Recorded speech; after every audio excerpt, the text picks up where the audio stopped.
Pink is one of those artists that will always hold her icon status, even if she isn't always circling around the public's eye. Seen by some as a trailblazer who inspired modern artists like Katy Perry, Dua Lipa, Adele, Michaels, and Kehlani, just to name a few. Bursting onto the scene with her eye-catching novelty displayed in her insanely impressive vocals, all while performing acrobatics, Pink could be seen as the only artist of her kind, especially given her tough chick image she's maintained. I'm sure you get it. Pink is a legend, and though her 7th album Beautiful Trauma was a critical mixed bag, it offered Pink's highest first-week sales of 408,000, upwards from The Truth About Love's 280,000. The latter album gave Pink her first #1 album on the Billboard 200 albums chart, and reignited a fire into her career for the new decade. However, things seemed to take a change of direction when her 8th album, Hurts to Be Human, came out in 2019.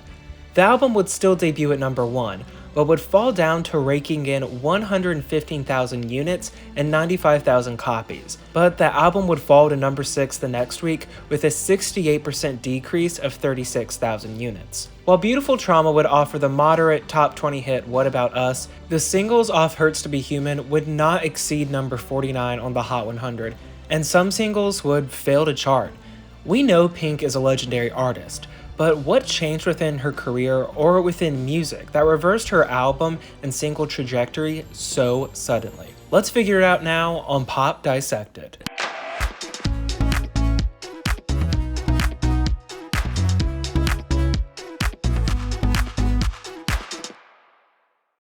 After The Truth About Love spawned the hits Try, Just Give Me a Reason, and Blow Me One Last Kiss, Pink embarked on the Truth About Love tour from February of 2013 to January of the next year. Spanning 140 dates with nearly 2 million in attendance, the tour brought in $184 million, becoming her highest grossing tour at the time and breaking a multitude of records. Following the tour's wrap, Pink took a hiatus, but would put out a handful of songs. After signing a new record deal with RCA, Pink would eventually begin work on Beautiful Trauma, over the course of 2015 until its release in 2017. While initially writing, the sad and somber focus of her lyrics deterred her from continuing work on the record. Opting to focus on her life and motherhood as she had just had her 2nd child, her inspiration was reinvigorated as she began to focus on real, raw material, such as subject matter regarding her miscarriage, maternity, and the state of the world. With the overarching concept of the album being the exploration of good people who endure horrible events, critics noted Pink's soaring vocal improvement and the lyricism detailing dark, heavy-hitting ideas. The production wouldn't receive the same acclaim, being seen as a downgrade in originality, and though containing many sweeping ballads, much of it came across as exceptionally formulaic.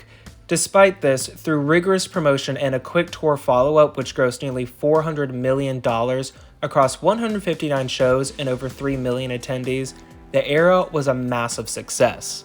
The album offered stories that reflected upon the present, observed the past, and sought for the future, offering a very relatable and universal body of work that was supported with an invigorating lead single that earned itself a Grammy nomination. So even with the critiques in mind, you would imagine that a hasty follow-up album only taking 18 months total to be released would immediately continue the trajectory Pink was on. Writing and recording began on the road for the Beautiful Trauma tour, which was out of the ordinary for Pink. Though initially believing a standalone EP was in the works, the team knew they had an album on their hands. Pink would continue the line of introspectiveness for the material being written for the album, stating that being an open-hearted person is painful, but by keeping your heart open, you can clear your mind, and thus change is inevitable. While being on the road, meeting people, and thinking about her own family, Pink thought about issues facing people within America and wanted to relate the different perspectives and experiences of pain not only there, but within the entire world. Another source of inspiration was the idea of people being so intensely divided within the world. Pink felt that, while that may exist, we have to find comfort, common connection, and humanity within everyone to truly move past the pain the world and others can bring to us. In February of 2019, while still on the road for the Beautiful Trauma tour, Pink revealed the upcoming lead for Hurts to Be Human, entitled Walk Me Home, which would be released shortly thereafter and then performed at the 2019 Brit Awards and then on the Ellen DeGeneres show in April. Offering a much more pessimistic and somber outlook, the lead didn't offer too much thematically different from Beautiful Trauma's lead, What About Us. Though hitting the top 10 on many charts and number 1 on 5 total charts within the United States and Canada, it would only peak at 49 on the Hot 100. This would really be the catalyst for this era to come and go, not really gain much traction and have us wonder, what is going on? First off, What About Us is the lead single, which is the most crucial. Your single choices can result in one of 3 things happening with your album's success. First, your lead can really pack the punch and convey what your album is about, whether it be sonically, lyrically, content-wise, or what have you. The interest is built, then people are invested. Your lead could also be very different from the content on your album, so by pulling a reverse card on your audience, they're pleasantly surprised. Lastly, you have a lead that just does not hit hard, and more often than not, it means doom for the rest of the singles. And if your succeeding singles can't offer a better or stronger insight into the album, it won't do well. Now, critics did enjoy the song, but a few found it to be too insistent on being anthemic, inspiring, as if it was treading familiar territory. I do my best to reference only critical reviews.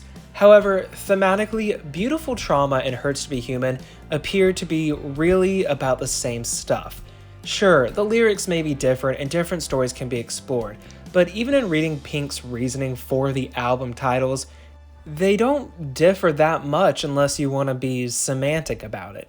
You may enjoy Walk Me Home or not, it's a matter of opinion, but I think looking objectively, regardless of if the song is good or fun or triumphant, putting out something that just extends previous work is not going to generate a lot of buzz. So we have a lead that doesn't do amazingly, and its follow-up, Can We Pretend, comes out in May of 2019. Now, this is a fine break in between the single cycle, but with Walk Me Home's less than outstanding performance, a quick follow-up single or even a promo single would have been a smart choice. Walk Me Home did spend a lot of time on certain charts, but looking at this from a more mainstream angle, being able to jumpstart that era after it's gotten off to a rocky beginning is important. However, Can We Pretend came and went on most international charts. This was intended to be a promotional single actually, but was then pushed as the album's second single. The track had a lengthy, staggered release for one reason or another, a reason I have yet to discover why this even happens. So I'm going to say that this is the primary reason this song just didn't do well, aside from the lead not being strong either. The title track served as the third single, receiving a less hectic release pattern and performed slightly better than its predecessor. Again though, it was a blip on the radar.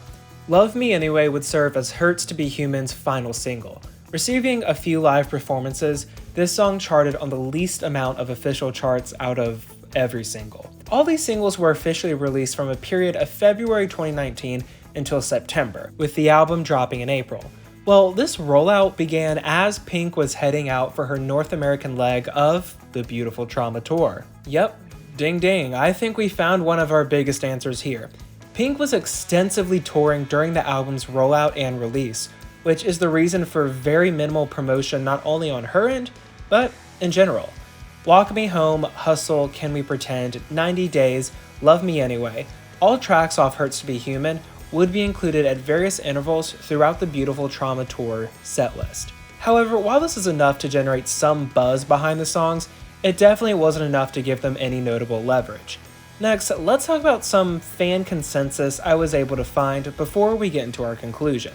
What critics noted the most was the lack of sonic evolution with the album as it progresses, and that the collaborations didn't add much to the body of work. One point a fan brought up as I was reading user reviews and input actually correlates well to what I just mentioned. While the album may be raw and came together as it did, the empowerment themes were heavy-handed. Pink really put 2 albums out, one after the other, that were brimmed with uplifting empowerment, getting to a point where some shook their heads and wondered, okay, what else? Of course, Hurts to Be Human covers various grounds, but these themes offer little in terms of diversity, and even if they've been a success in the past, some approaches can't be replicated again without people thinking you're playing it too safe. Given the album is full of these anthemic ballads, it almost in a way serves as a continuation of Beautiful Trauma, which is very much the case as the album was written while touring and Pink was still very inspired. So Hurts to Be Human likely suffered in part from the fact it was written, recorded, and released while touring, and for two reasons. If you as an artist are still so inspired by one body of work and continue it, you very well can end up covering the exact same ground and coming across as repetitive, uninspired, and not evolving. And since you're touring that album, you're not taking a break from that style or sound. So I find it may naturally bleed into what's being produced within the studio.